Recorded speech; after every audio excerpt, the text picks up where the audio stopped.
ಭಾರತ ಮಾತೆಯು ತನ್ನ ಭಂಡಾರವನ್ನು ತೆಗೆದು ಅನರ್ಘ್ಯ ರತ್ನಗಳನ್ನು ಜಗದ ಇತರ ಜನಾಂಗಗಳಿಗೆ ದಾನ ಮಾಡಬೇಕು. ಓಂ ಶ್ರೀ ಗುರುಭ್ಯೋ ನಮಃ. ಹರಿ ಓಂ. ಸ್ವಾಮಿ ವಿವೇಕಾನಂದರು ಶ್ರೀ ರಾಜಾ ಪ್ಯಾರಿ ಮೋಹನ್ ಮುಖರ್ಜಿ. ಶ್ರೀ ರಾಜಾ ಪ್ಯಾರಿ ಮೋಹನ್ ಮುಖರ್ಜಿ ಅವರಿಗೆ ಅಮೇರಿಕದ ನ್ಯೂಯಾರ್ಕಿನಿಂದ 18 ನವಂಬರ್ 1894 18 ನವಂಬರ್ 1894 ಬರೆದ ಪತ್ರದ ಒಂದು ಭಾಗ ಹೀಗಿದೆ. ಕೊಟ್ಟು ತೆಗೆದುಕೊಳ್ಳುವುದೇ ಜೀವನದ ನಿಯಮ. ಭಾರತ ವರ್ಷ ಮತ್ತೊಮ್ಮೆ ಉನ್ನತಿಯನ್ನು ಪಡೆಯಬೇಕೆಂಬ ಆಸೆಯಿದ್ದ ಪಕ್ಷದಲ್ಲಿ ಭಾರತ ಮಾತೆಯು ತನ್ನ ಭಂಡಾರವನ್ನು ತೆಗೆದು ಅನರ್ಘ್ಯ ರತ್ನಗಳನ್ನು ಜಗದ ಇತರ ಜನಾಂಗಗಳಿಗೆ ದಾನ ಮಾಡಬೇಕು. ಇದಕ್ಕೆ ಪ್ರತಿಯಾಗಿ ಇತರರು ತನಗೆ ಯಾವುದನ್ನು ಕೊಡುವರೋ ಅದನ್ನು ಸ್ವೀಕರಿಸುವುದು ಅತ್ಯವಶ್ಯಕ. ವಿಕಾಸವೇ ಬಾಳು, ಸಂಕೋಚವೇ ಸಾವು, ಪ್ರೇಮವೇ ಜೀವನ, ದ್ವೇಷವೇ ಮರಣ.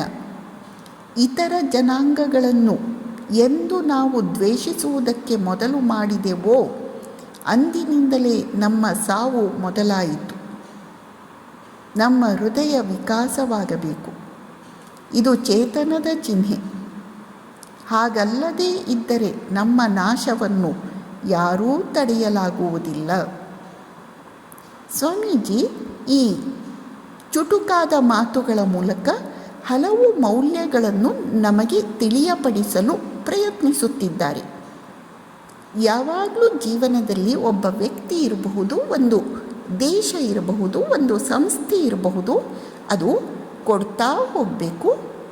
ಕೊಡುವುದು ಪಡೆಯುವುದು, ಕೊಡುವುದು ಪಡೆಯುವುದು, ಇದು ಜೀವನದ ನಿಯಮ.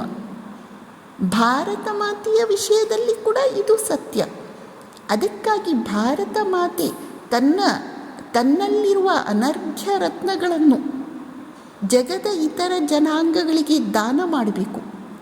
ಪ್ರತಿಯಾಗಿ ಆ ರಾಷ್ಟ್ರದಲ್ಲಿ ಏನಿದೆಯೋ ಅದನ್ನು ಅವರು ನಮಗೆ ಕೊಟ್ಟಾಗ ನಾವು ಅದನ್ನು ಸ್ವೀಕರಿಸಬೇಕು.